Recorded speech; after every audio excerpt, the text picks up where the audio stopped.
Tardes para todos.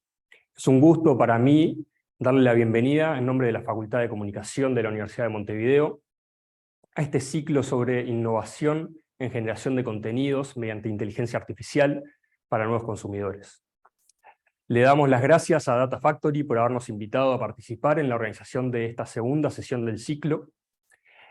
Hoy tenemos la oportunidad de escuchar de primera mano a personas que están tomando decisiones al más alto nivel en compañías y medios de comunicación sobre cómo esta tecnología de la inteligencia artificial puede ayudarlos a perseguir sus intereses y, sobre todo, satisfacer las necesidades del público. Esta es una cuestión que hoy nos está presentando tantos desafíos como oportunidades. Sin más preámbulo, le voy a dar la palabra a Rodrigo Domingorena, CMO de Data Factory, quien se va a encargar de hacer una breve introducción a la sesión de hoy, antes de dar pie al panel. Muchas gracias.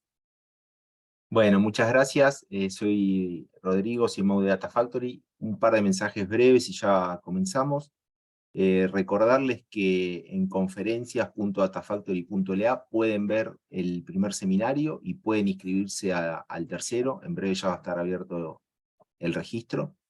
Y que ahora durante el seminario y al final y en el chat vamos a pasar un link de una encuesta para todos los que la quieran responder. Es una encuesta sobre la temática justamente para todos los que quieran responder. Al final de del cuarto webinar vamos a tener un sorteo por un premio, un abono en Booksmate por un año y un abono premium en Spotify.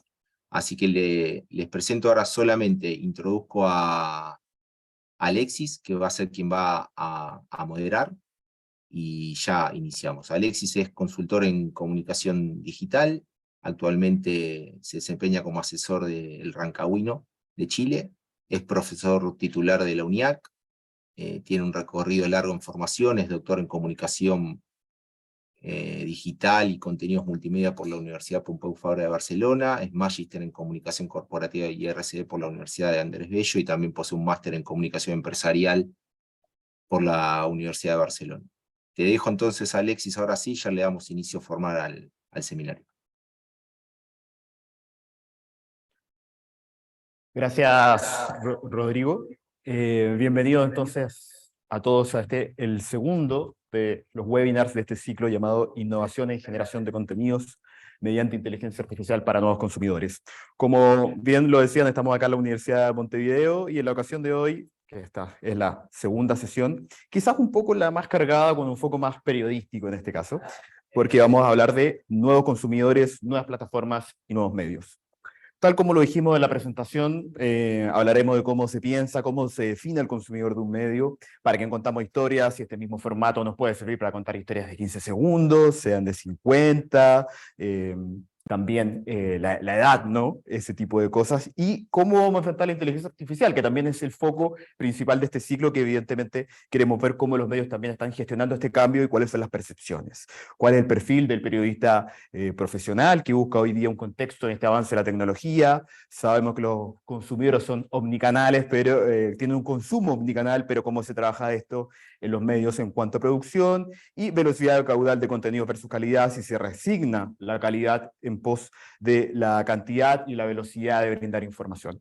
Pero más allá de esas temáticas, evidentemente que cada uno de los panelistas nos va a contar desde su experiencia, desde su historia, desde su testimonio, ¿no? Tenemos gente que tiene experiencias en medios de comunicación, desde la etapa de procesos de transformación digital, tanto desde la ideación como desde la ejecución del día a día en un departamento de prensa, también académicos que nos van a contar eso, y evidentemente gente local de Data Factory que también nos va a poder explicar cuáles son las experiencias con distintos medios de América Latina.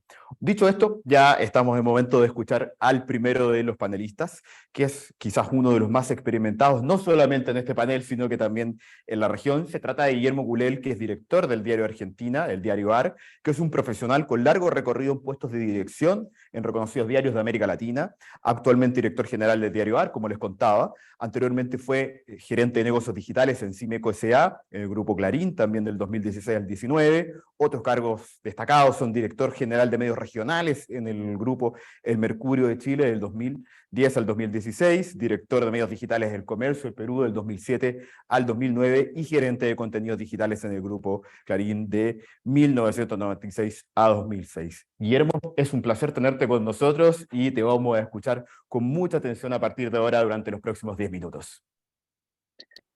Hola, buenas tardes. Bueno, lo primero que me gustaría saber es si me escuchan bien. Acá te escuchamos perfecto. Bueno, entonces voy a decir lo que tengo para contarles o para decirles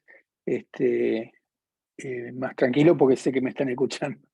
Bueno, primero saludar y agradecer a la Universidad de Montevideo, a Data Factory, por supuesto, amigos de mucho tiempo, por esta invitación, para compartir lo que yo creo tiene que ser un espacio, por lo menos el mío, que así me lo tomé, un espacio de reflexión sobre un desafío más que está afrontando la industria de medios.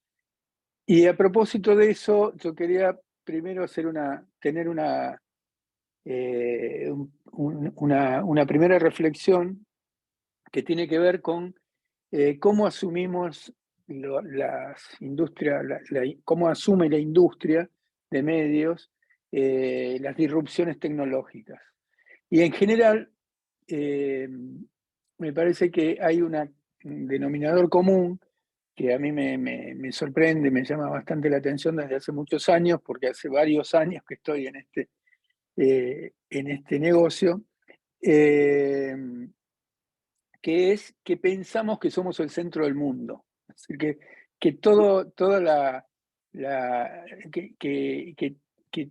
de nosotros depende el futuro de la humanidad.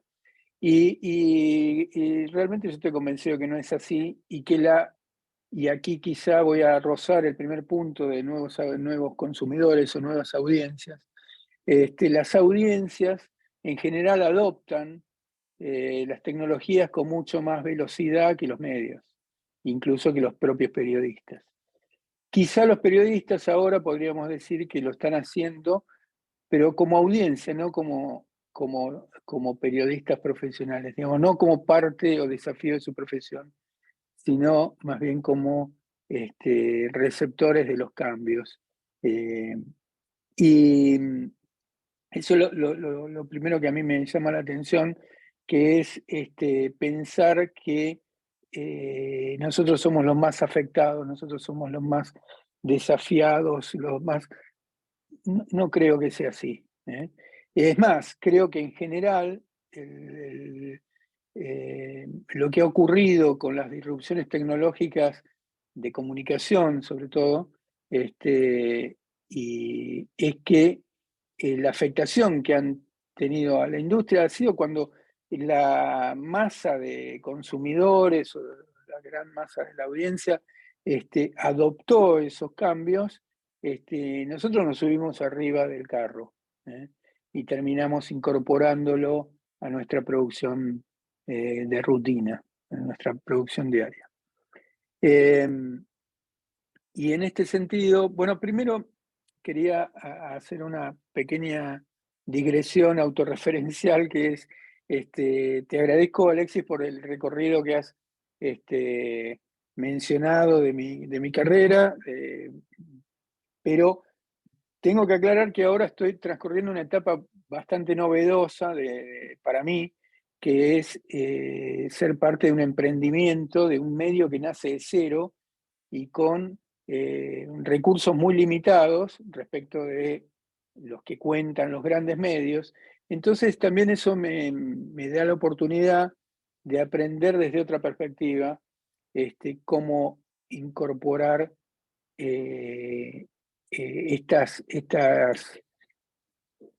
estos desafíos, estas tecnologías que van apareciendo, porque me pone en otra escala y me permite decir, bueno, a ver, ¿qué es lo que está al alcance? Y quizá más cerca del consumidor que de la industria. Porque yo siento que los emprendimientos como el nuestro tenemos más posibilidades de adoptar innovaciones tecnológicas como lo hace el usuario final, más que como desde una perspectiva industrial o de corporativa. Bueno, dicho eso, quería hacer también una breve referencia a algunos cambios. No son todos, son los que me vinieron a la mente en estos días, pero creo que son significativos para asimilarlos a este momento que nos vemos sorprendidos por la irrupción de la inteligencia artificial, concretamente ChatGPT, que fue el emergente, digamos, de esta tecnología, ¿no? Es decir, yo recuerdo cuando, y no es parte de la lista esto, pero sí, cuando fue el boom de las impresoras 3D, y en realidad la tecnología, la impresión 3D fue una tecnología que tenía muchos años ya, incluso estaba incorporada a la robótica y la impresión 3D a las industrias automotrices y a un montón de industrias, y sin embargo se veía como una novedad el hecho de tener una pequeña maquinita que en la casa se pudiera reproducir alguna cosa en 3 dimensiones.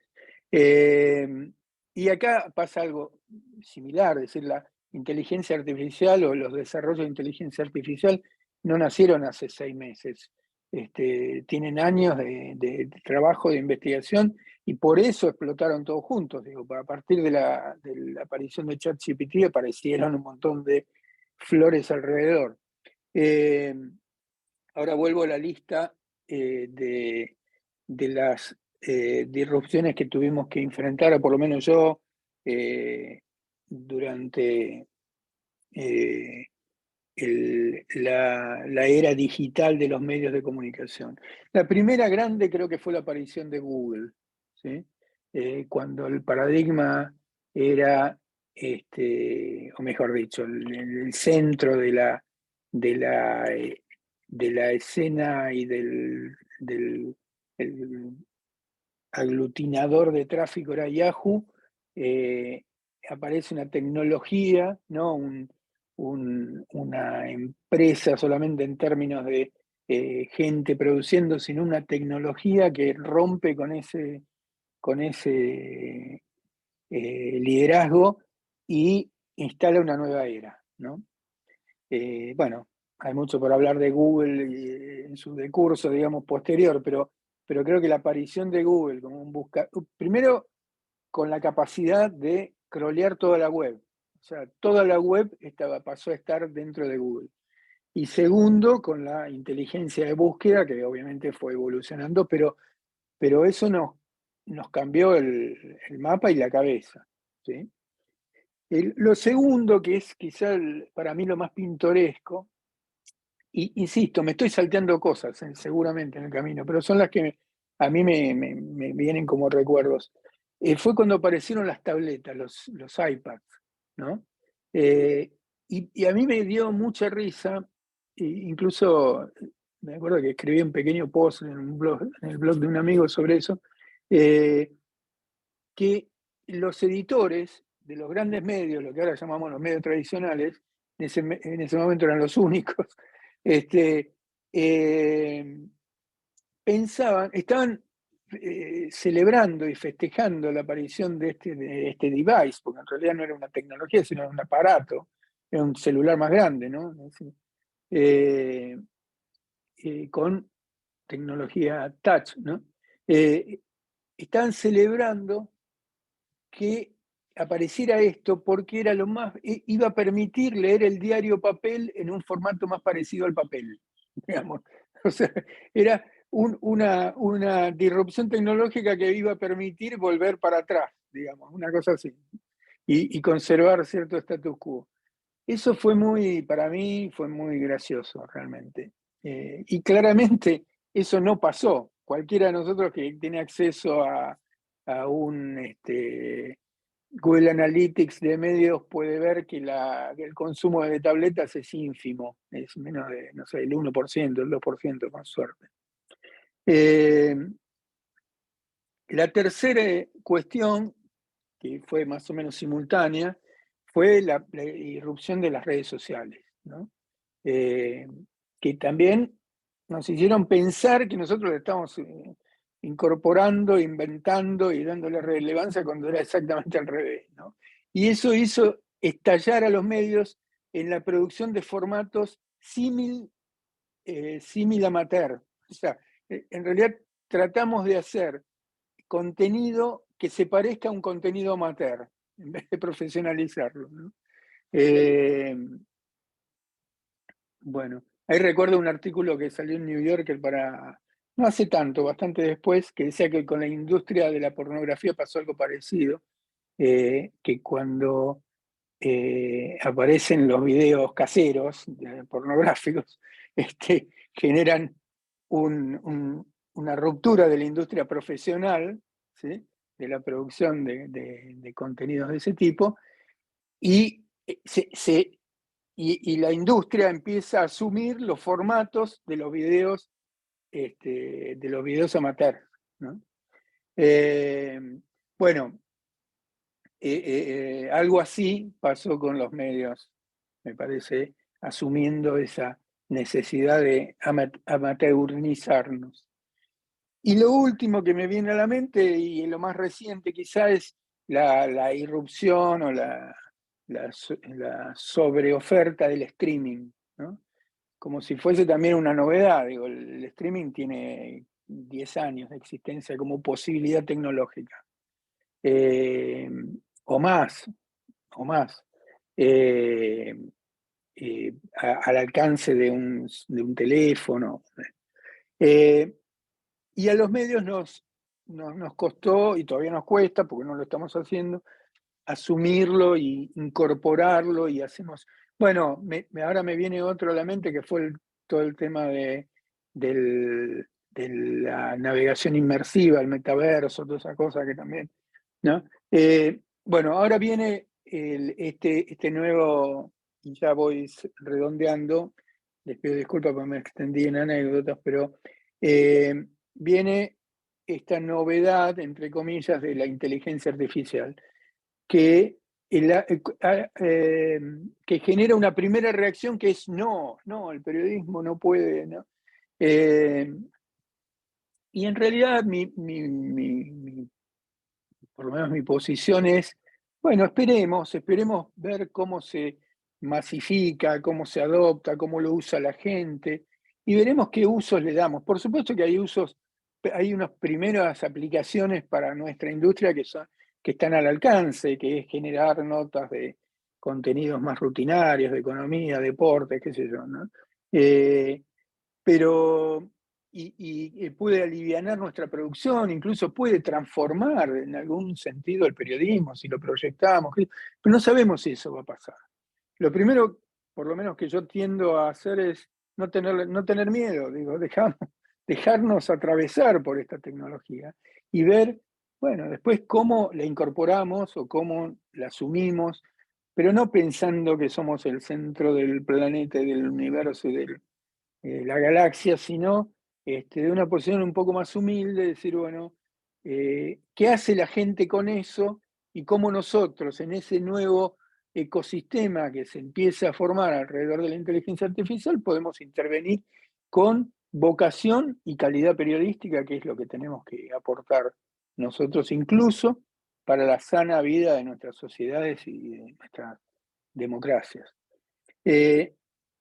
Último minuto, y hago una referencia al título, es decir, respecto de los consumidores, lo que tengo para decir es, no son nuevos, son todos ahora. O sea, nuestro universo es todos. Es decir, ahora, ¿quiénes son los consumidores de medios concretamente? Y los que buscan en nosotros periodismo. Vienen a buscar periodismo. Porque todo lo demás está en otro lado. Entonces tenemos que entregar periodismo.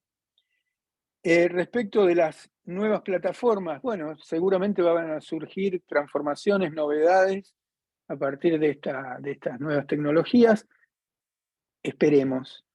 Y respecto de los nuevos medios van a ser el resultado de esas dos cuestiones, digamos, de cómo lo adopte la audiencia y de cómo se instale la tecnología y cómo defina un nuevo ecosistema.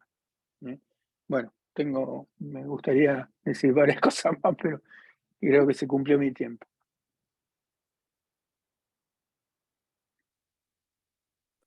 Muchas gracias, Guillermo. Interesante lo que nos planteas, interesante la disyuntiva, la dicotomía, todo este viaje que tienes y también el desafío actual en el diario AR, que claro, es un medio que lo conocimos tradicionalmente en España y que ahora ha llegado a América Latina y va a ser bastante interesante ver cómo se van abordando los desafíos en ese sentido. Y bueno, quédate tranquilo que todo lo que nos estás diciendo que en este momento tienes en la cabeza o más para contar, yo creo que en la ronda de debates y de interacciones vamos a poder ahí abordarlo también con los panelistas restantes en esta presentación. Por lo mismo, ya invitamos a quienes nos están conectados telemáticamente que nos puedan también enviar sus mensajes, que luego vamos a tener esta ronda de preguntas y vamos a poder conversar en función del tiempo. Aprovecho de hacerles dos recordatorios antes de dar con la siguiente presentación. El primero de ellos tiene que ver con la relación con la encuesta. Les habrán enviado un mensaje, ahora están viendo una placa en estos momentos que aparece con un código QR en pantalla. Los invitamos a participar, son tan solo 5 preguntas, no son más de 60 segundos los que les van a tomar, y entre todos los participantes de este ciclo estaremos sorteando un año de abono de Bookmate y un año de Spotify Premium para que participen, porque con esta encuesta muy pequeñita, como les digo, son solo 5 preguntas, no les va a tomar más de un minuto, vamos a entender todas las percepciones que tenemos en América Latina sobre la generación de contenidos mediante inteligencia artificial. Aprovecho mientras tanto dar el segundo anuncio, mientras ahí sé que la gente está escaneando el QR o entrando al enlace que tienen en este momento en pantalla, que bueno, es aprovechar también de saludar, agradecer nuevamente a la Universidad de Montevideo por recibirnos. Estuvo recientemente también acá en la sala acompañándonos el decano de la Facultad de Comunicación, Álvaro Pérez, y también a Data Factory, que tiene a su CEO Ernesto Cambursano dentro de los asistentes. Bien. Dicho esto, es momento de ir ahora sí con la segunda presentación. Acá, seguimos acá en la Universidad de Montevideo, digo, para que la presentación la verán desde aquí. Y es un placer tener acá con nosotros a Natalia Roba, editora jefa del Observador, que es egresada de periodismo de la Universidad Católica de Uruguay, tiene un largo recorrido en medios de comunicación, habiendo trabajado en el diario El País de Uruguay, y bueno, que actualmente se desempeña como editora jefe, como decíamos, del Observador. No debo dejar de mencionar que está también con sus estudios doctorales, que también es un desafío no menor. Te entendemos, así que te deseo mayor fuerza y ánimo en ese sentido. Natalia nos va a contar un poco parte de lo que nos pueda decir de la transformación digital que ha tenido el Observador, los desafíos que eso también ha implicado, porque una cosa es el proceso y ahora es la continuidad. Y bueno, yo creo que también nos puede ayudar a resolver en cierta parte el objetivo de este ciclo de webinars, ¿no? De si hay iniciativas o algo que estén explorando a nivel de inteligencia artificial. Natalia, bienvenida y muchas gracias por estar con nosotros. Muchas gracias por la invitación. Bueno, sí, a ver, yo voy a contar un poco cómo ha sido la experiencia del Observador. Nosotros siempre repetimos, ¿no?, en la redacción, en el periodismo, como lo único permanente son los cambios. O sea, continuamente estamos enfrentándonos a cambios, a desafíos, a nuevas situaciones, ¿no?, que se nos presentan, y en una redacción cotidianamente te pasa eso, ¿no? Te enfrentás a bueno, ansiedades, a cambios de planes, planificaste una cosa, surgió una noticia, y bueno, todo el mundo a cubrir esa noticia, a planificar. Digo, ahí hay un montón de cosas que se pueden planificar, que en el día a día las planificamos, pero bueno, hay otras cosas que de la noticia que van surgiendo. Y en estas épocas además nos pasa mucho que corremos atrás de las redes sociales, ¿no? Muchas veces una noticia está primero en WhatsApp que en una reacción, y bueno, y no podemos subirnos así nomás, tenemos que chequearlo, que hacer los trabajos del periodismo, ¿no? Entonces, en ese sentido nos pasa que muchas veces eso, tenemos que estar, por eso mismo en este momento es un momento donde el periodismo de calidad y el periodismo serio y el rigor periodístico es más que nunca muy importante. Entonces en ese sentido, bueno, en el diario seguimos comprometidos con hacer periodismo de calidad, y fue, bueno, también en base a lo que son los nuevos consumidores, los nuevos medios. Nos estaba pasando, bueno, que el año pasado se tomó la decisión de dejar de salir definitivamente en papel, o sea, en diciembre fue el último, el diario ya había tomado esa decisión unos años antes de dejar de imprimir entre semana, imprimir solo el fin de semana, una edición de fin de semana especial, y bueno, y se tomó también la decisión. ¿Por qué? Porque bueno, más del 80% de los lectores leen el diario en su teléfono, ni siquiera en una tablet o en la computadora, en su teléfono. entonces no tiene sentido, no tenía mucho sentido seguir con los costos que tiene para un medio la impresión de papel, y bueno, entonces se tomó esa decisión de, bueno, nos transformamos en 100% digital, pasamos a eso, a hacer un medio 100% digital. Eso, por supuesto que fue acompañado de un montón de cambios internos, de organizaciones de trabajo, y también hay una apuesta mucho más por las redes sociales, porque bueno, porque también a través de las redes sociales nos llega el tráfico, ¿no? a las noticias, a la página. Entonces también aprovechamos también el Mundial de Qatar para desembarcar en las redes sociales que no estábamos, como TikTok, que es una red, bueno, para gente joven, y bueno, y no estábamos, entonces también hicimos, o sea, toda esa apuesta por las redes sociales. Twitch también hicimos, en el Mundial de Qatar hicimos transmisiones a través de Twitch, o sea, fuimos como abarcando las distintas redes como para, eso, transformarlas en un medio, bueno, eso, 100% digital. Y bueno, y tenemos ya también hace unos años el modelo de negocios del diario, que es el de suscripción, o sea, se dejó ¿no? El diario, bueno, empezó con ese muro de que la gente se tenía que registrar, y después de eso hay que pagar para tener acceso a todas las noticias. Y bueno, eso también fue un cambio cultural, ¿no? Que de a poco todos los medios, bueno, la mayoría de los medios lo han ido haciendo. Acá, bueno, también lo hizo El País, y bueno, y fue todo un cambio, porque bueno, teníamos también incertidumbre, bueno, ¿qué va a pasar con esto? La gente se va a suscribir, va a pagar por las noticias cuando tiene en otros portales gratis, y bueno, y por suerte sí, o sea, la gente como que valora la información también. Tenemos también a través al suscriptor le damos newsletter de autor, que es un producto periodístico que se valora mucho, porque bueno, es yo en contacto. Yo por ejemplo tengo una newsletter que escribo, una columna política, y bueno, y se la enviamos a los suscriptores, y ese suscriptor me puede escribir, me comenta, yo le vuelvo a comentar, entonces como que se da también ese trato personal con el lector, que también es muy bueno. Por eso también todo esto está acompañado de conocer más al lector, ¿no? De saber, antes uno, bueno, yo que llevo ya como 20 años en el periodismo, cuando empecé a escribir, que empecé en el diario del País, bueno, uno escribía, llenaba su página, su espacio en la página, y no tenías ni idea quién te leía, quién no te leía, o sea, si se leía, o sea, por ahí te comentaban, leí un artículo, mirá qué bueno, pero era como una cosa mucho más no etérea, impersonal. En cambio ahora, con las nuevas herramientas, o sea, sabemos qué es lo que lee el lector, qué le interesa, qué intereses tiene, te comenta, estás en interacción. Entonces, bueno, también lo conocemos mucho más al lector, y también por eso tenemos ese objetivo de escucharlos más a través de nuevas herramientas. Entonces, bueno, eso, y esto un poco lo que ha sido el proceso del diario. Después voy a algunos ejemplos en concreto de inteligencia artificial que estamos usando. Pero bueno, como les decía, esto de que bueno, los cambios son lo único permanente, bueno, ahora nos enfrentamos al tema de la inteligencia artificial, y bueno, y eso implica retos y desafíos, ¿no? Para los medios, y sobre todo también abre un debate ético, ¿no? Porque bueno, tenemos que pues preguntarnos, ¿no? Y debatir. También una cosa típica de las redacciones es el debate, siempre hay debate, por todo, ¿no? ¿Qué hago con esto? ¿Lo publico, no lo publico? ¿Lo doy así? ¿Nombro a la persona, no nombro a la persona? ¿Preservo su intimidad? ¿Es un tema de su vida privada? ¿Es un tema público? Bueno, todos esos debates cotidianos que tenemos en una redacción, bueno, con la inteligencia artificial también se tienen que dar. Y bueno, y lo abordamos básicamente desde dos maneras, ¿no? Desde cuando el periodista utiliza las herramientas para facilitar su trabajo, y cuando lo cubre como fuente, ¿no?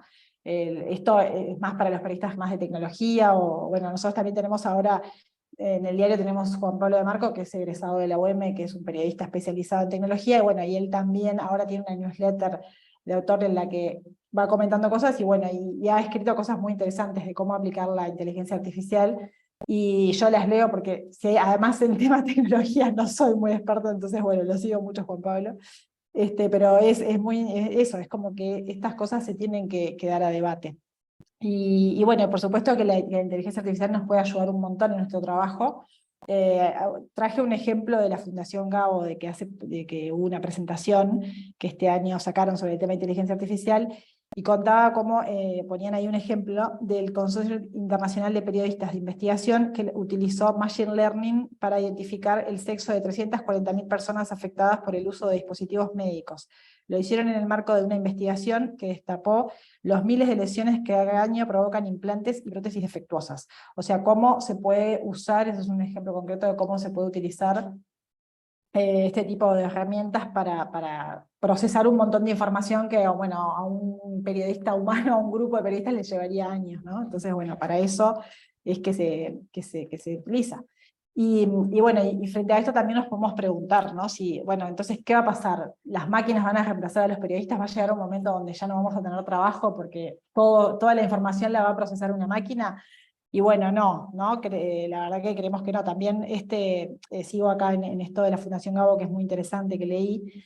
Y bueno, hay cosas que solo el periodista puede hacer, ¿no? O sea, el periodista, ¿para qué es bueno? Bueno, para destapar aquello que alguien no quiere que se sepa, ¿no? Para investigar y para dar a conocer aquello que otro se esfuerza por ocultar. Y bueno, eso una máquina no lo puede hacer, eso lo puede hacer un periodista, ¿no? Entonces, por eso nuestro trabajo tiene vigencia y va a seguir teniendo vigencia.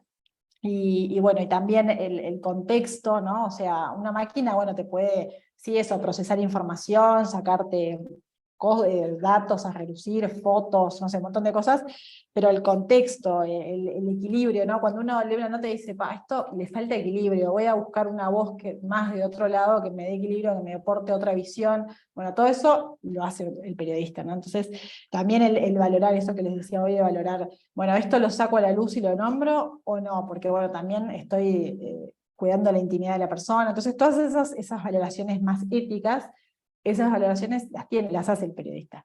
Y después también, de esto otro que comentaba, ¿no? Las piezas de opinión, o incluso el humor que le puedo poner a una columna, un comentario, no sé, un montón de cosas que también, ¿no? son propias del periodista, y bueno, y para eso sí es importante que siga existiendo el periodista.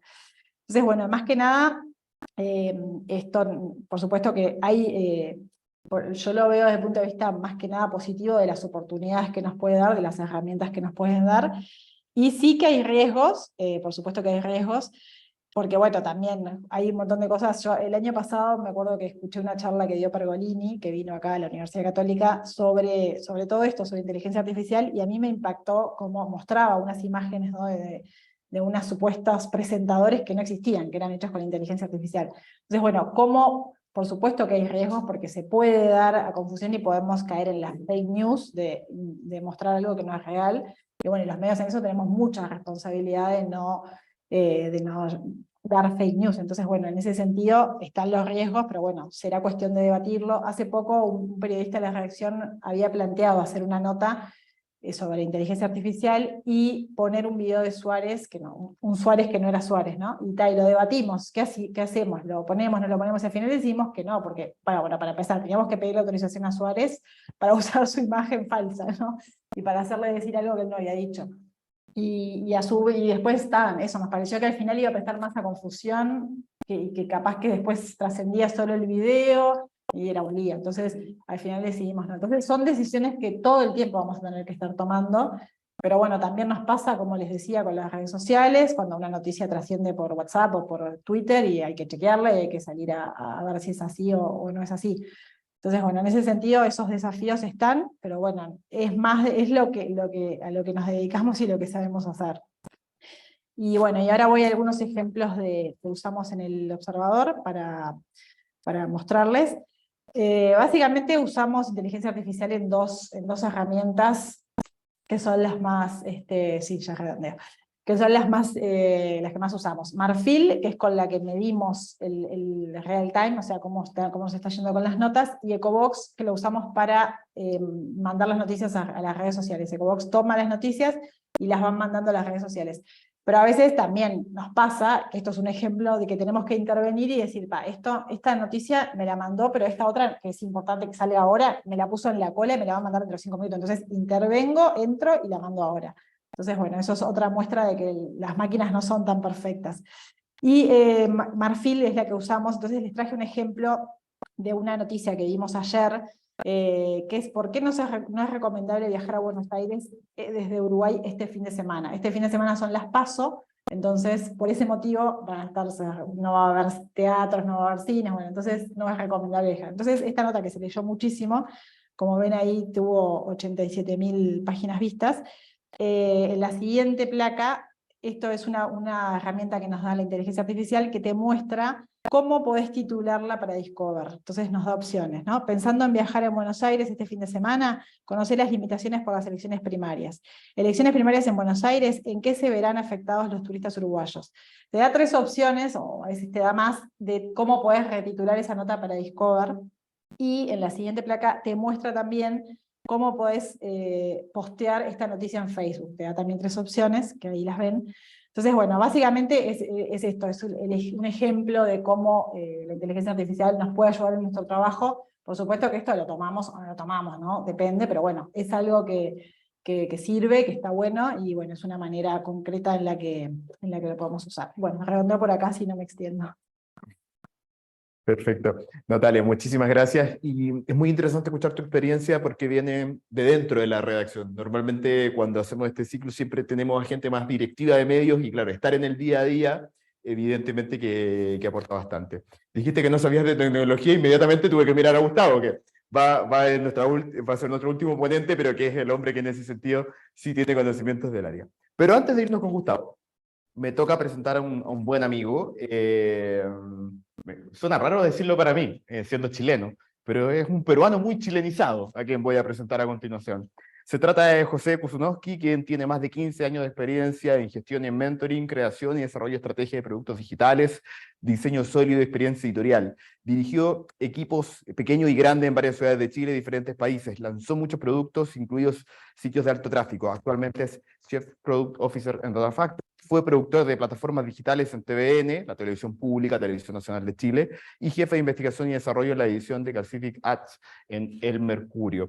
En ese sentido, José tiene esta dualidad que nos parece bastante interesante porque si bien hoy nos habla de Data Factory desde el punto de vista de las experiencias que se tiene con medios de comunicación en la región, también ha estado el otro lado dirigiendo, generando estrategias digitales para distintos medios. José, un placer tenerte con nosotros y escucharemos muy atentamente lo que nos vas a contar.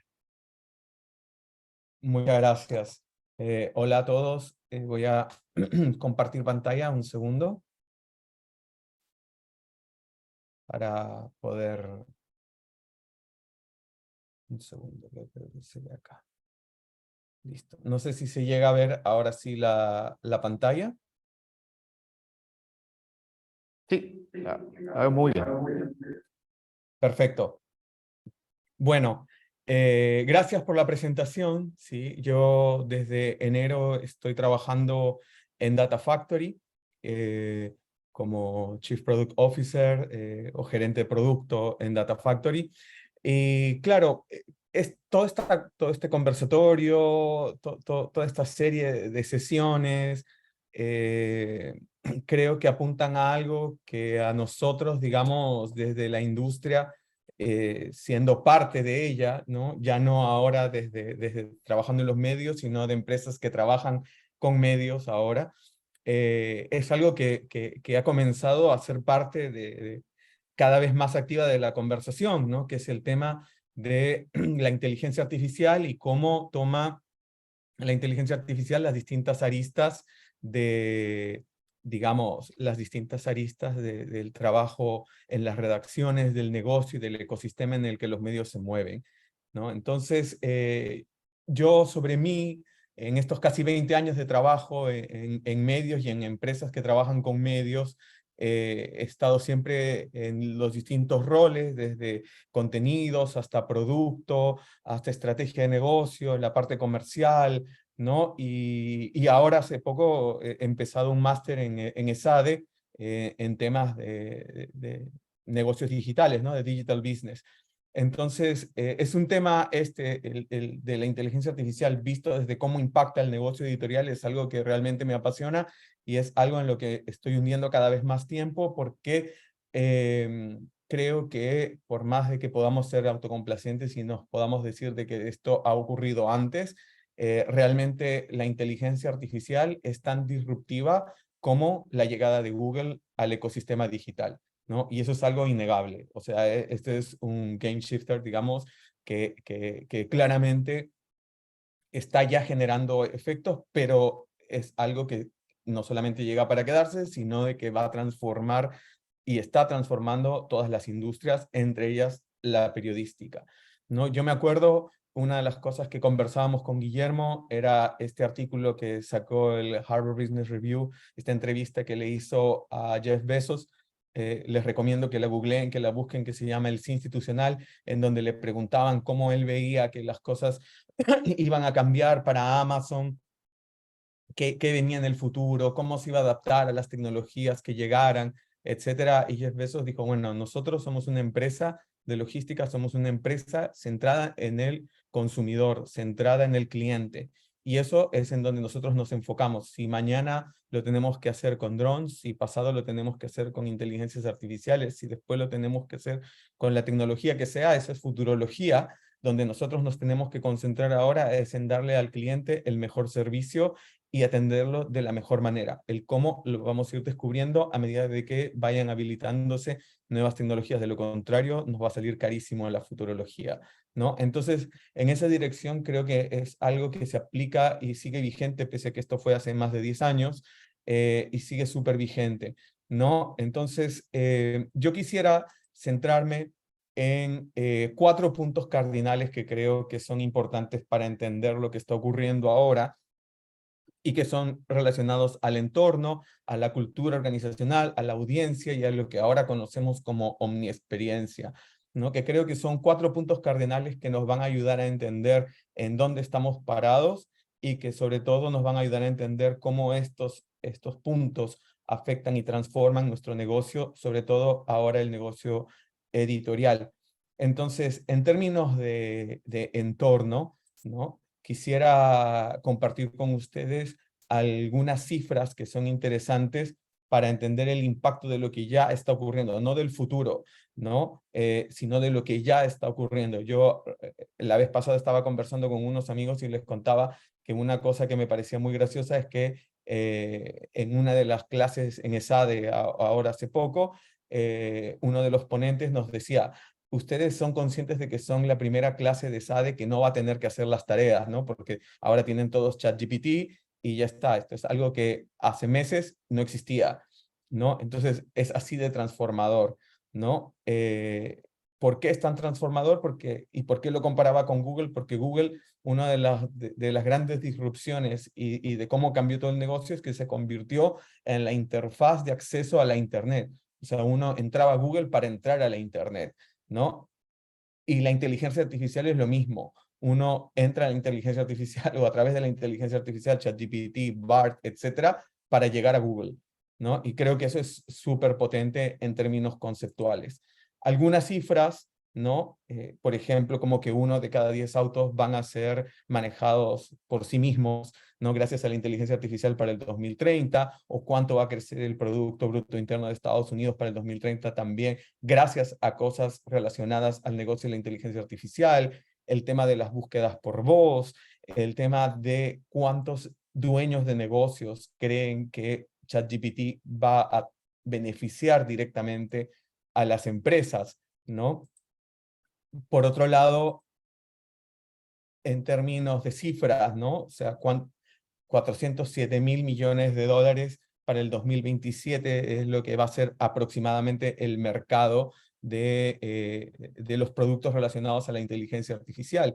¿Cuántos millones de desempleados van a haber por consecuencia de la inteligencia artificial? ¿Y cuántos nuevos empleos se van a generar, ¿no? También me parece interesante poder ver y poder entender la percepción del público hacia la inteligencia artificial. O sea, para que tengamos una idea, prácticamente el 65% de la audiencia consultada, esta fue una encuesta de Forbes, hablaba de que confiaba, ¿no?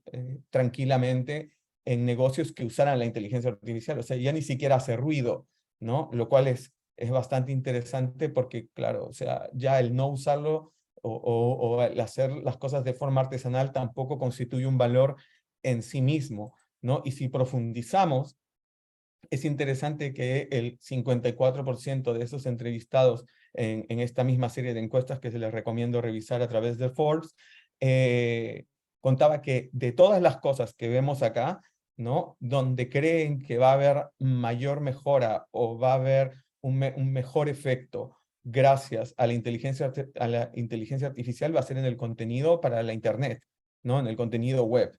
Y eso claramente nos golpea directamente a nosotros, ¿no? Generadores de contenidos, ya sea desde medios o desde cualquier entorno, ¿no? Por otro lado, un bonus track que me pareció interesante que vi hoy es que estaban hablando acerca de el impacto de la inteligencia artificial en los distintos países de Latinoamérica, y el más entusiasta respecto a los efectos era Argentina. O sea, el 55% de los argentinos no lo ve como una amenaza para sus trabajos, ¿no? O sea, no se ve amenazado. Entonces, eso me parece, en términos de entorno, interesante. Por otro lado, tenemos el factor cultural, ¿no? Porque muchas veces nosotros pensamos que esto se trata de una herramienta y perdemos de vista el impacto cultural que tiene en una organización la inclusión de la inteligencia artificial como parte del proceso, ¿no? Y creo que esa es la parte más crítica. O sea, yo tengo una amiga que trabaja en temas relacionados a CRM, que son estas plataformas en las cuales uno maneja las relaciones con los clientes, y una de las cosas que estábamos de acuerdo es que una herramienta como un CRM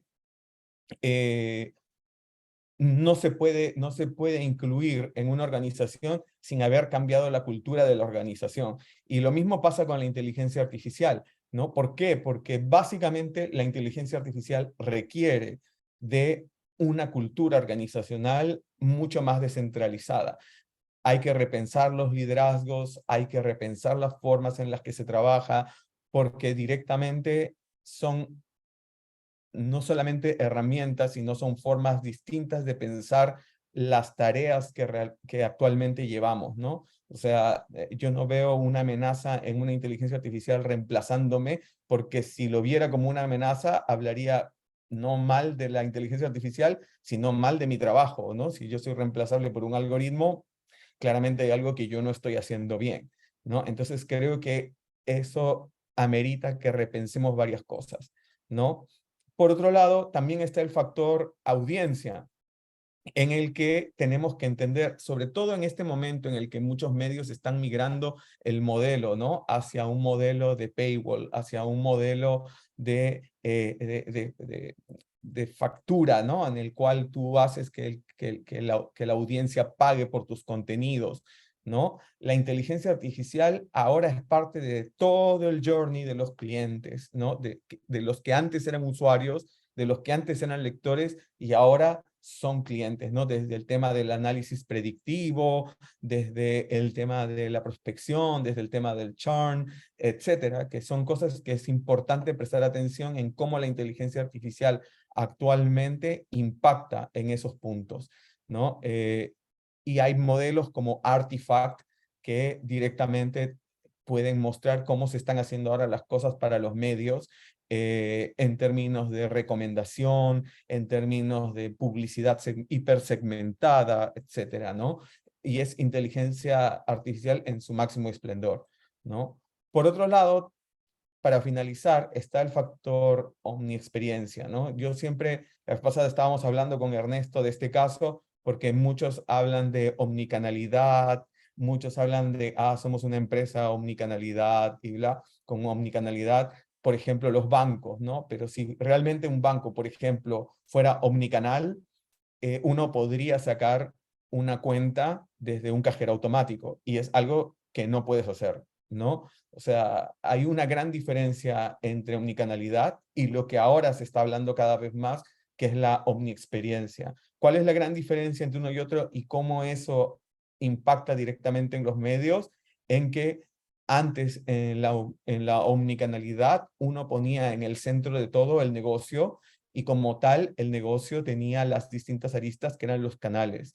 Mientras que ahora, cuando hablamos de la omniexperiencia, nos damos cuenta de que el que debe estar en el centro es el usuario, es el cliente, es la persona con la cual, o es la audiencia, la persona a la cual queremos llegar, ¿no? Entonces, es súper importante entender el cambio de paradigma que esto da, sobre todo porque ahora que los medios se están metiendo en temas de muros de pago, se dan cuenta de que toda la lógica de trabajo cambia, porque ahora hay lógicas de conversiones, ahora hay lógicas de churn, de funnels, etcétera, que antes no estaban. Ahora hay técnicas de machine learning, de remarketing y demás, digamos, que nos ayudan a mejorar esas conversiones, etcétera. Entonces es una disciplina completamente nueva y son cosas que antes no teníamos en el radar.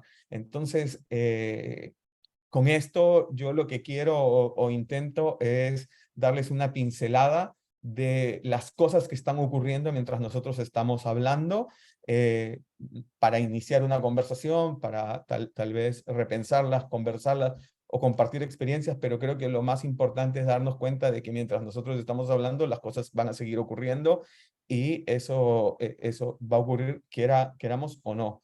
Entonces es mejor como comenzar siquiera curiosamente a entender estas nuevas tecnologías, a entender estas nuevas plataformas, a entender estas nuevas audiencias, porque eso va a ocurrir queramos o no. Entonces es mejor darnos cuenta antes, ¿no? Entonces, nada, yo estoy abierto a los comentarios, a las preguntas, seguro va a haber una ronda después de preguntas, así es que para lo que ustedes quieran, y tienen ahí mis métodos de contacto, cualquier cosa que se necesite, un mail, y ahí estamos nosotros desde Data Factory.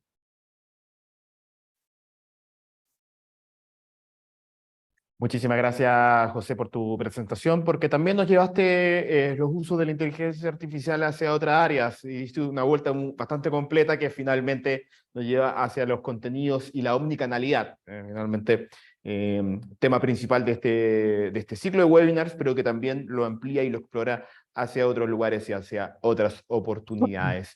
Les recuerdo también a los asistentes, veo que ya estamos cerca de los 90, les agradecemos a todos por estar con nosotros, también a quienes están acá presencialmente en la sala acá en la Universidad de Montevideo, y les recuerdo que esta grabación luego la van a poder encontrar en YouTube, porque sé que hay gente que está buscando, que quiere algunas piezas, quiere ver también, repetir alguna presentación de algún ponente que le parezca interesante, así que luego van a poder encontrarlo en los canales oficiales de Data Factory. Bien.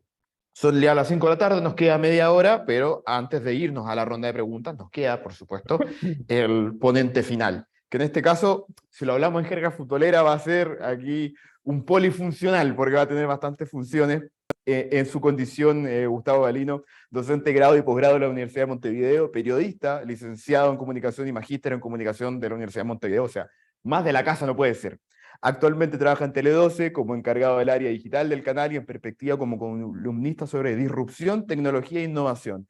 Trabajó en la oficina de prensa de la UEM, en la agencia Sí Comunicación y en el diario El Observador.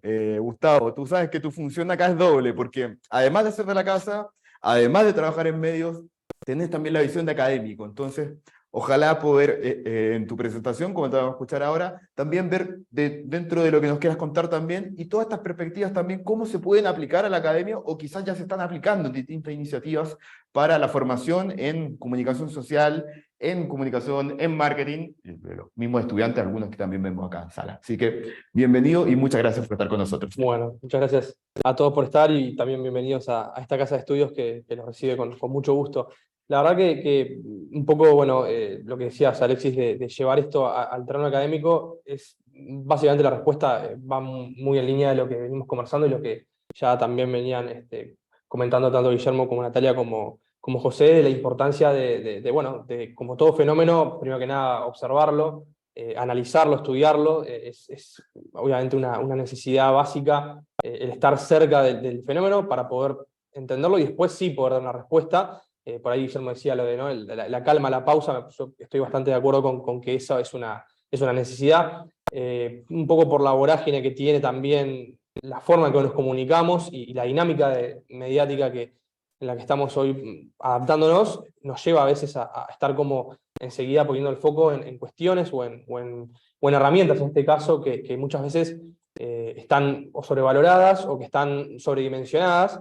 Y bueno, y ahí también en lo académico, un poco lo que estamos trabajando con el equipo en la Facultad de Comunicación de la UEM es bueno, poder afianzar sobre todo lo que es la formación de nuestros estudiantes para poder enfrentar esos desafíos y para poder tener esas herramientas bueno, que son mucho más sólidas que una tendencia o que una moda, y que los ayude a poder tomar decisiones inteligentes y decisiones mucho más centradas. Eso es un poco lo que está pasando, y obviamente con este caso de inteligencia artificial es un ejemplo muy claro porque es muy disruptivo, pero se aplica a otros ejemplos que incluso se manejaron anteriormente, ¿no? Todos los cambios, todas las dinámicas, las herramientas, toda la parte práctica muchas veces forma parte del día a día de los profesionales y hace que muchas veces se deje de lado, bueno, mucho más la parte de poder tener una orientación, tener un criterio, ¿no? Entonces, en ese sentido, nosotros creemos que el criterio es cada vez más importante, como le decía un poco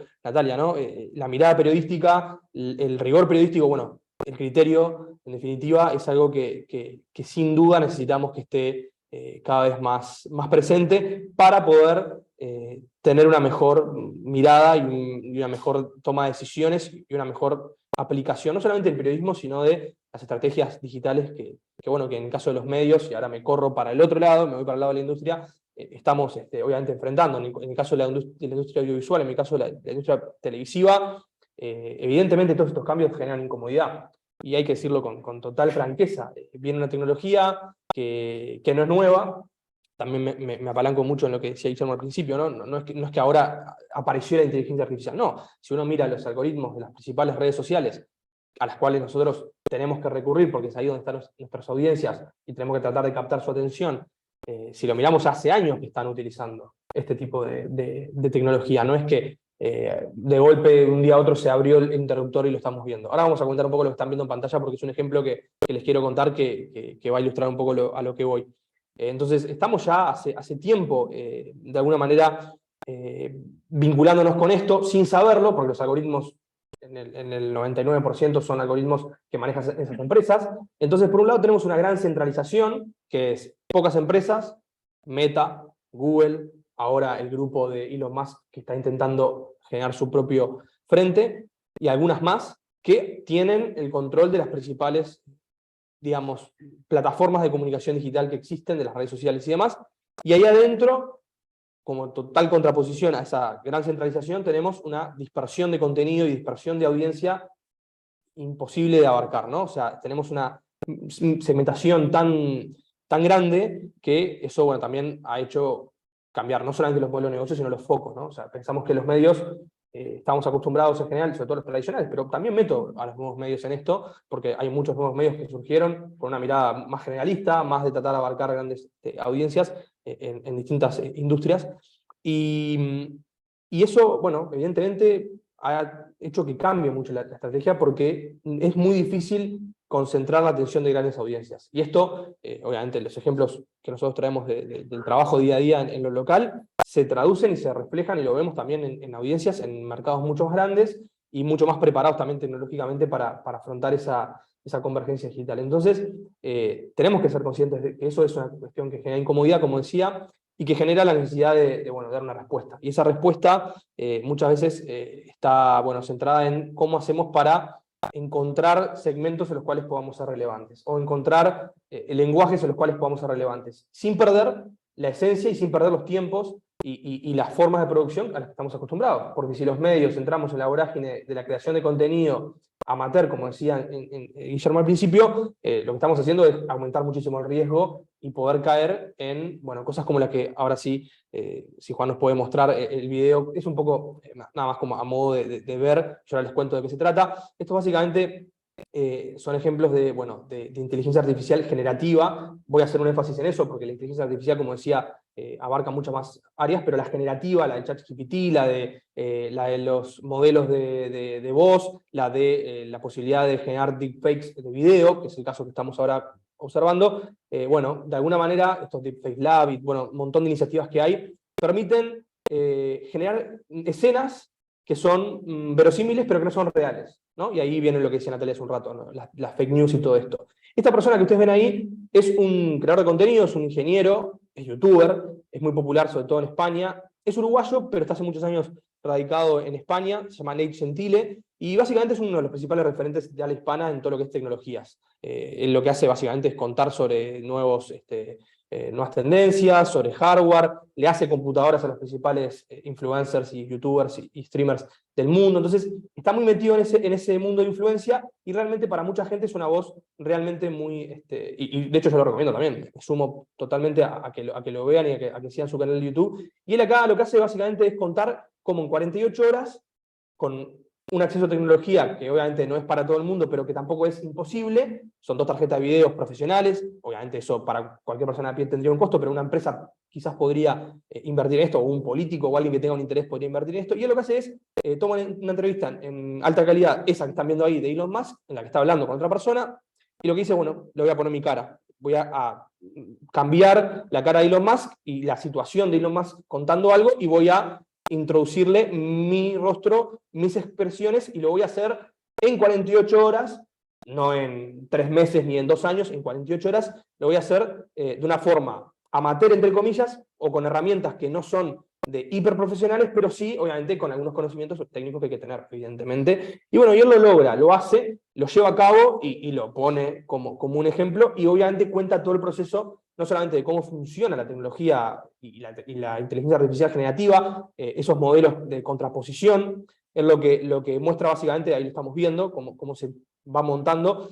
Básicamente esta tecnología lo que hace es generar una imagen, un input de origen que es a la persona, Nate, grabándose en buena calidad, haciendo un montón de gestos y demás. Eso se procesa a través de la inteligencia artificial y se va a chocar o se va a contraponer con el video que es el que él quiere reemplazar. Y bueno, eso se hace a través del proceso. Esas tarjetas de video lo que hacen es estar durante 48 horas todo el tiempo chequeando píxel por píxel qué píxeles digamos, cambian y cuáles no, y cómo se va modelando y cómo se va adaptando y amoldando la imagen de uno con el otro. Lo estoy haciendo de una forma simplificada, si hay algún ingeniero y demás no se enoje, pero bueno, tengo poco tiempo y lo tengo que simplificar. Y bueno, básicamente logra este objetivo, que es poner ese contenido online y que lo vean, en el caso de Nate, obviamente por tener una plataforma y una comunidad muy grande, lo ven millones de personas, ¿no?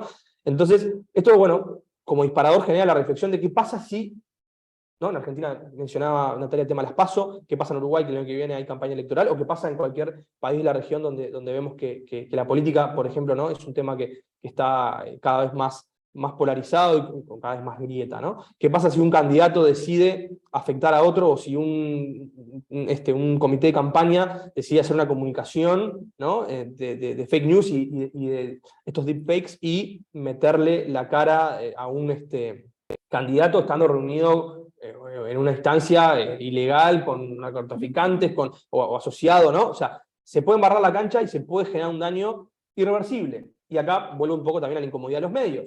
¿Por qué? Porque, bueno, históricamente los medios, y todavía yo espero y deseo que siga siendo así, logramos ser grandes verificadores de información. O sea, una persona tiene una duda o percibe determinada información o determinado dato que le llega, ¿no? Aquello de me lo contaron en la peluquería, me lo contaron en el boliche. Bueno, ¿a dónde voy? A los medios. Y hoy por hoy eso obviamente está cambiando, está mucho más amenazado. La gente, lamentablemente, en esa, y acá tomo lo que decía hace un rato, ¿no? En esa locura de hipersegmentación que hay, cada vez empieza también a dificultársele más encontrar dónde puede o dónde los medios pueden estar dando esas respuestas, y eso es un gran desafío para los medios sin duda.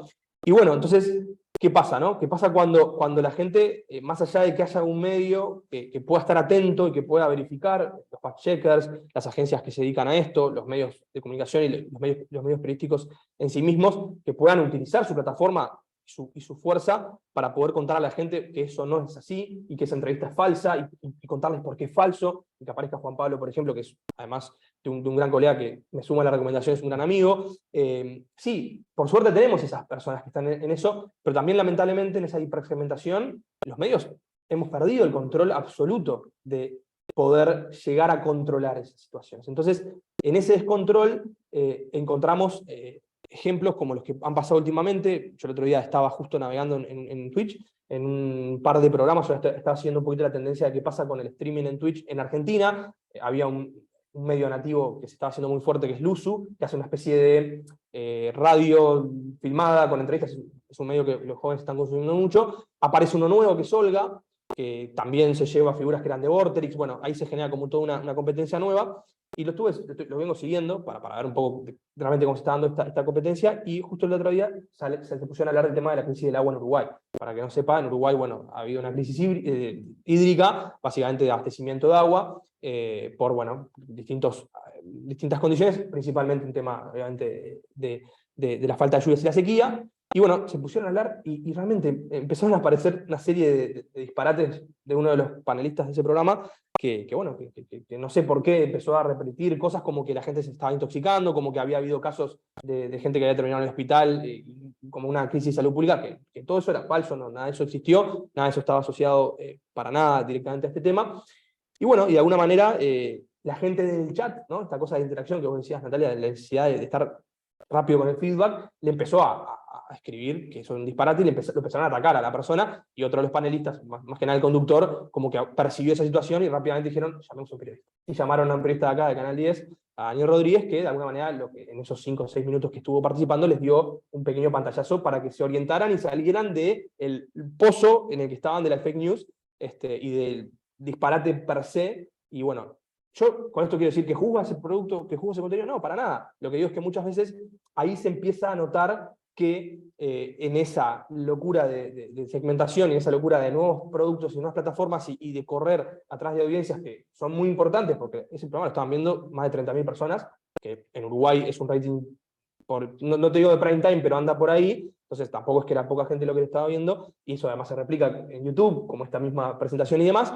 Entonces esa canalidad, esa multicanalidad también deja guardadas cosas y archivos, y por suerte en este caso la verdad que hicieron un buen trabajo de retractación o de acomodación de la metida de pata que estaba teniendo esta persona, y bueno, y vale como ejemplo para lo que nos pasa, ¿no? Para lo que nos pasa cuando tenemos que terminar lidiando con esto, y vuelvo a lo académico, cierro y ya termino. Por eso me parece tan apasionante la formación de periodistas y de comunicadores, porque realmente al final de ese túnel, al final de ese recorrido, la presencia de alguien que pueda haber hecho realmente una mirada, un análisis, haya hablado con las fuentes, que haya estudiado el tema, es que nos va a devolver esa calma y esa confianza en un sistema en el cual la calma y la confianza no aparecen, porque la locura y la vorágine con la que estamos nos lleva a estos extremos. La inteligencia artificial, de alguna manera, para mi gusto, como concepto general, si bien no hay que tomársela a lo loco, y estoy de acuerdo con Guillermo, sí nos mete una incomodidad y sí nos mete como una especie de acelerador de algunos procesos que ya estábamos observando que son conflictivos, como el tema de las fake news y demás. Entonces, por un lado, sí, con calma, sin duda, porque siempre el margen de error es muy pequeño y nos puede llevar a cometer grandes errores, pero también esa convicción de que tenemos que apostar a la formación de comunicadores para que llenen esos espacios y para que seduzcan a esas audiencias o encuentren esos nichos de audiencia de una forma mucho más enriquecedora y generando verdades, generando, en definitiva, el ejercicio del periodismo, que es encontrar una respuesta a los problemas y a las necesidades de la gente que sea lo más cercana a la verdad o lo más cercana al ejercicio de un buen periodismo, en definitiva, que es lo que creo que acá todos estamos buscando y en lo que estamos trabajando. Así que nada, por ahí un poco la reflexión. Muchas gracias, Gustavo. Excelentes reflexiones que nos transmites. Yo creo que lo que tú nos hablas finalmente es una conclusión de desafíos, ¿no? Son desafíos desde la academia, desde los medios de comunicación, con casos célebres que nos estás mostrando. Y también uno que podríamos incluso asimilarle una implicancia política, cuando uno escucha al presidente de Argentina decir que en Montevideo la gente abre y no sale agua a la canilla, ¿no? Quizás puede ser una interpretación que vino desde ese concepto, desde ese discurso que finalmente se generó y que desinformó, malinformó finalmente y llevó incluso a ribetes políticos, ¿no? Nos damos cuenta cómo se amplían los alcances, cosa que ya sabemos quienes hemos trabajado en medios de comunicación y quienes entendemos estos fenómenos. Muy agradecido nuevamente de las presentaciones de Guillermo, de Natalia, de José y del mismo Gustavo que acabamos de escuchar. Recordamos nuevamente a quienes están conectados, vimos ya cerca de 80 personas que están en este momento online, más la gente que tenemos acá en la sala de la Universidad de Montevideo, que recuerden que tienen ahí, justo le están presentando la placa, en este momento en pantalla un QR, esta pequeña encuesta que son 5 preguntitas, no más de 60 segundos se van a demorar, y como dijimos, entre todos los participantes sortearemos un año de Bookmate y un año de Spotify Premium. Queremos hacer ahí un pequeño reporte de percepciones sobre la innovación en generación de contenidos mediante inteligencia artificial. Bueno, seguimos ahora con la ronda de preguntas. Si alguno no alcanzó, sé que ahora vamos a tener que quitar el QR, pero luego cuando terminemos también lo vamos a poder ver un tiempito más en pantalla, porque nos quedan 12 minutos, ahí estamos en función del tiempo, así que vamos a aprovechar también de ver algunas de las preguntas, de las principales inquietudes que han planteado los usuarios que están conectados aquí con nosotros. Agradecemos a todos quienes están enviando aquí mensajes, Federico, Pablo, Luca, Julieta, también Luciana, y por supuesto al resto que está también interactuando con nosotros.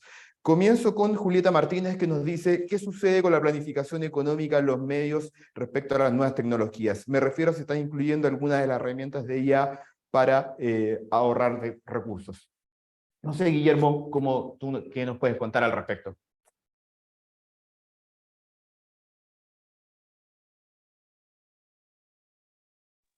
Hola, disculpa, pero no podía activar el micrófono.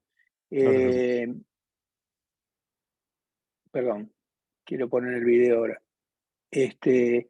Bueno, no, yo creo que como referían ustedes y como también yo insinué en mi presentación, me parece que es una tecnología que nosotros tenemos que implicarnos. No podemos estar ajenos y solamente verlo desde a la distancia. Pero sí creo que la adopción pasa por, como decía antes, por el procesamiento de la audiencia, ¿sí? Recién recordaba, por ejemplo, ¿se acuerdan ustedes cuando aparecieron los primeros formatos de música digital?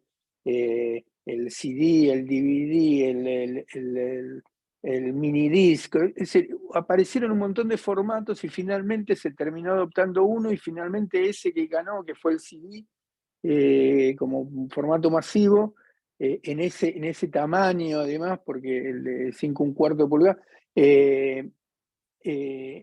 después terminó desapareciendo. Bueno, yo no creo que la inteligencia artificial termine desapareciendo, para nada, al contrario, pero sí creo que la adopción del mercado va moldeando también el uso que nosotros vamos a hacer de esa tecnología.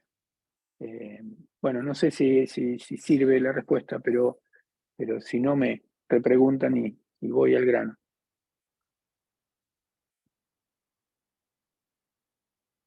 Mundo le pregunta a José si nos puedes contar la fuente de las cifras que compartiste.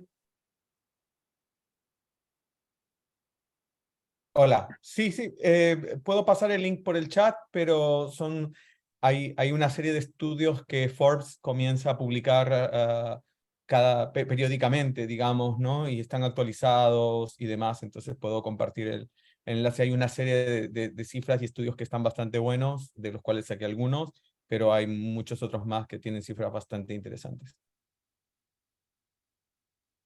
Gracias, José.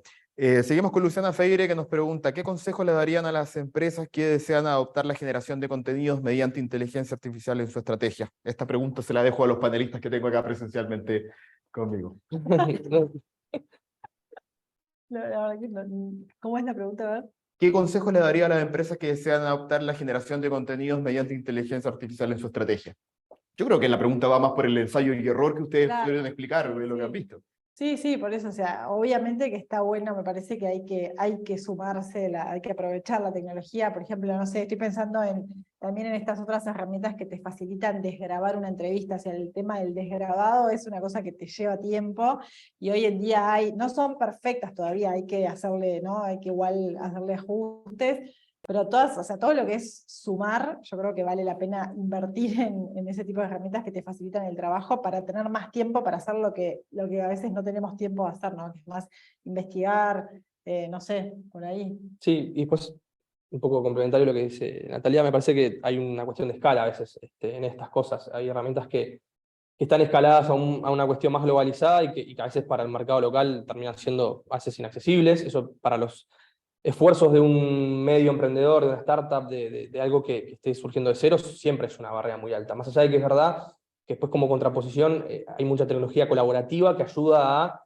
acceder rápidamente a modelos para generar determinados contenidos o a bases de datos que ya están establecidas y compartidas. Google Collaborator, por ejemplo, tiene una base de modelados de inteligencia artificial con la voz de gente de todos los rubros. Es impresionante, uno entra, busca por ahí, hay grupos de Discord, que es una red social que se usa mucho, sobre todo los jóvenes, o sea, hay lugares donde uno puede encontrar cosas que están colaborativamente planteadas, pero después hay herramientas que son también de pago, porque por supuesto quienes las crean también tienen su modelo de negocio, y eso para algunos medios también es una restricción a la hora de pensar el presupuesto. Entonces acá la gran, me parece que se da también esa cuestión un poco, bueno, dicotómica de decir, invertimos más en capital humano, en gente formada, yo soy bastante partidario de eso, versus las herramientas, ¿no? O a veces, pero no porque estén contrapuestas en sí, sino porque el presupuesto es uno solo. Entonces, ¿en qué invertimos? Más en gente que nos pueda ayudar a dinamizar, a entender, a sensibilizarse, a generar esa comunicación persona a persona, medio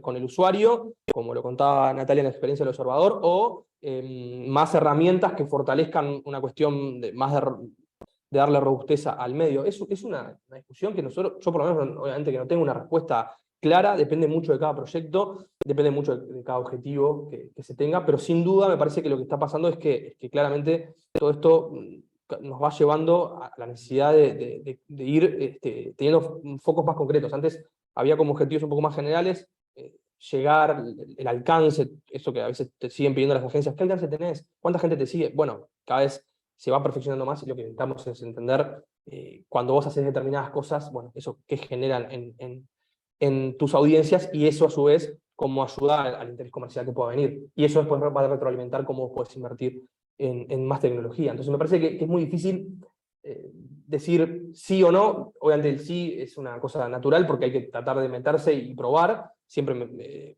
invertir en tecnología es algo buenísimo, pero a veces también hay como altas expectativas en que eso te va a cambiar y a solucionar y a revolucionar tu modelo de negocio. Pero a ver, si vos no tenés gente que te ayude a traccionar y a meterle cabeza a eso, esa inteligencia artificial por sí sola probablemente no va a resolver tus necesidades ni va a darle la respuesta que tus usuarios están buscando, sobre todo cuando buscan buen periodismo.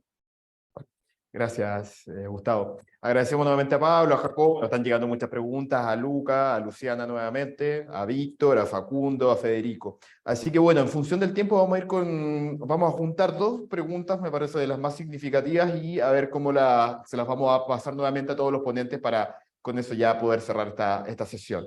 Pablo González nos pregunta, ¿en cuáles temas de interés general creen que la IA podría ayudar a medios de comunicación? Deportes, economía, salud y tecnología. La vamos a juntar con la pregunta de Facundo Gull, que nos dice, ¿se considera necesario añadir una etiqueta de IA en aquellos contenidos generados o asistidos por dicha tecnología? Le lanzo las preguntas a los dos, estas dos preguntas juntas a todos los panelistas. Comenzamos contigo, Guillermo.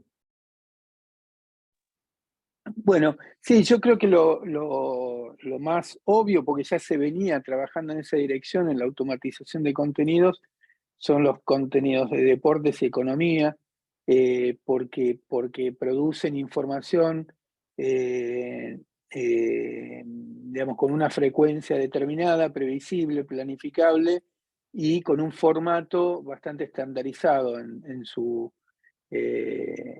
en lo que hace al núcleo del contenido. Entonces creo que para empezar a probar y para empezar a hacer alguna experiencia, creo que son dos áreas donde se puede perfectamente comenzar.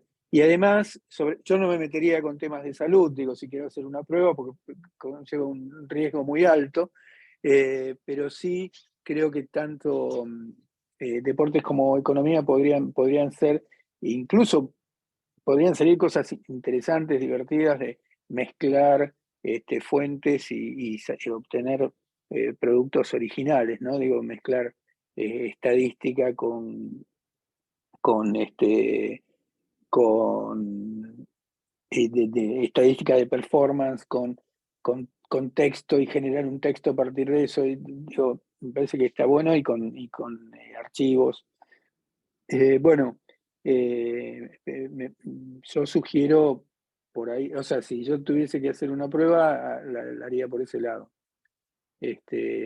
Me parece que no es el caso nuestro, pero el caso sí de medios que tienen recursos, yo lo primero que haría es armar un equipo para empezar ya a experimentar, un equipo que no tiene por qué ser muy grande, pero empezar a amigarme con estas tecnologías y a entender y a probar y a hacer y a generar pequeños productos, resultado de pasar por ahí. Me estaba acordando ahora también cuando, digamos, no sé, el tema de los informes meteorológicos, que hasta hace unos años eran hechos a mano, digamos, y ahora están totalmente automatizados y con un nivel de detalle altísimo, digamos, y muy customizable.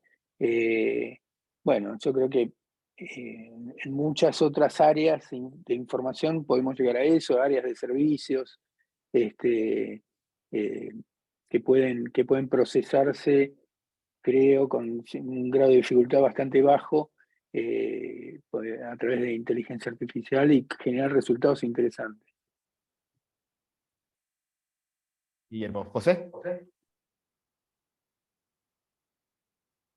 Sí, yo creo que ahí hay varios temas, ¿no? O sea, yo creo que la producción de contenido, obviamente, hay que tener ese detalle de la sensibilidad de los datos, del impacto que puede tener en la audiencia, etcétera, que claramente es algo que hay que ver. Pero yo, bueno, también por el tipo de trabajo que hago y demás, creo que lo que es más potente es sobre todo enfocarlo en cómo puede ser un asistente y no el creador del contenido, ¿no? Hay cosas en las cuales creo que puede ser más de ayuda asistiendo que haciéndolo todo, ¿no? Entonces siento que esa es como una primera tarea si uno quiere partir con algo, ¿no? O sea, ver cómo la inteligencia artificial puede asistirte para hacer de manera más eficiente y de manera más precisa el trabajo que haces. Muchas gracias, José. Natalia. Estaba pensando que lo que decía Guillermo de los servicios. Nosotros hoy estamos dando muchos servicios porque la gente lo buscaba por Google, entonces estamos haciendo notas todos los días desde el clima, el 5 de oro, que es una cosa que se juega acá de apuestas, y cada vez esas notas se están buscando más. Entonces, en ese tipo, o la quiniela, o la tómbola, todo lo que es apuestas, que son, bueno, de datos económicos, en definitiva, de apuestas, yo creo que en eso se puede, obviamente hay que explorar, pero me parece que ahí puede servir como una herramienta colaborativa de hacerte ese trabajo. Y después estaba pensando también, bueno, que el año que viene va a ser el año de campaña política, y que tal vez también ahí haya cosas para explorar, seguro que hay, con los candidatos, con las encuestas, o sea que sí, creo que hay mucho para explorar, pero seguro que puede servir en todo eso de inteligencia artificial. Muchísimas gracias. Cerramos con vos, Gustavo. Bueno, yo capaz que le puedo contestar a Facundo, preguntaba el tema de etiquetar las notas, ¿no? Si tenían o no presencia ahí. Me parece que eso es, desde el punto de vista del sentido común y la búsqueda de buenas prácticas, es algo que debería suceder, así como está sucediendo con el tema de la regulación de contenidos publicitarios, ¿no? Esa necesidad no solamente dentro de la estructura de un sitio web de un medio, sino también en su propia actividad online, creadores de contenido y demás, está empezando a través de la industria a pedir y a exigir legalmente que se aclare cuando un contenido es una publicidad y no. Me parece que acá también ese mismo criterio podría aplicar perfectamente, pero ahí también, esto lo dejo porque no daría para 2 o 3 charlas más, pero bueno, todo el tema de la regulación y los tiempos, ¿no? Y cómo venimos en esta aceleración tan grande, y muchas veces los marcos y las regulaciones vienen atrás, lo cual debería ser al revés. Primero debería haber un marco y después, bueno, una aplicación. Estamos aplicando y la regulación, bueno, empieza como a tratar de dar respuesta cuando ya el problema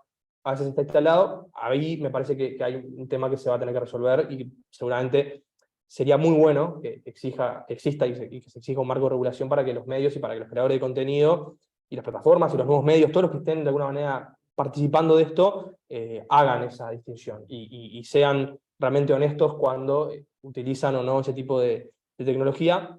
Pero bueno, como todo, es una respuesta que la va a dar la industria y que la va a dar sobre todo si en determinados contextos se impulsa. Siempre acá, cuando pensamos en regulación, hay que mirar a la Unión Europea. La Unión Europea es un poco la que marca el camino y después eso tiene una bajada más regional o incluso a nivel local. Sin duda que es algo que, desde mi punto de vista, y esto sí a nivel totalmente personal, es algo esperable y ojalá que así suceda. Perfecto. Agradecemos a todos los que se conectaron en esta sesión de este webinar, agradecemos también a todos que ya están aquí acompañándonos en la sala presencialmente en la Universidad de Montevideo y también, por supuesto, a la gente de Data Factory por esta organización. Sé que hay muchas preguntas todavía que están mandando ahí por el chat. Recuerden que cuando ustedes se conectaron también ahí vieron los perfiles de LinkedIn de cada uno de los ponentes, así que los invitamos también a que los sigan en redes sociales y luego pueden interactuar, porque sé que más de alguna inquietud no alcanzamos en función del tiempo a compartirla y de seguro que podremos seguir esta conversación. Agradezco nuevamente a Guillermo Culel, a Natalia Roa, a José Kusunowski y a Gustavo Galino por acompañarnos. Ustedes no se pierdan, este webinar todavía no se termina, vamos a seguir la señal, se va a quedar un par de minutitos más con la placa del QR para quienes no han contestado la encuesta y quieran participar, pero yo aprovecho ya de invitarlos, porque vamos a cerrar esta emisión desde aquí, pero el webinar, como les digo, sigue un par de minutitos luego, para el próximo evento que va a ser el jueves 24 de agosto, se llamará Contenidos y Productos Culturales Disruptivos mediante el uso de tecnología, y nos acompañará el Centro de Capacitación Radio y Televisión Raúl del Campo de México, junto a Iván Sánchez, académico de la institución, Fernando Lozano, de Desarrollo y Productos Digitales de Diario El Comercio de Perú, Paula Capetillo, gerente de innovación de News Business de Televisión Azteca y gerente de Televisión Azteca Deportes, y José Zorrilla, Online Director y Chief Editor de ESPN América Latina. Conferencias.datafactory.la, vayan ahí a la web y se podrán registrar, y también encontrarán en esa misma web la grabación de YouTube de esta emisión. Un gran saludo y muchas gracias por estar con nosotros.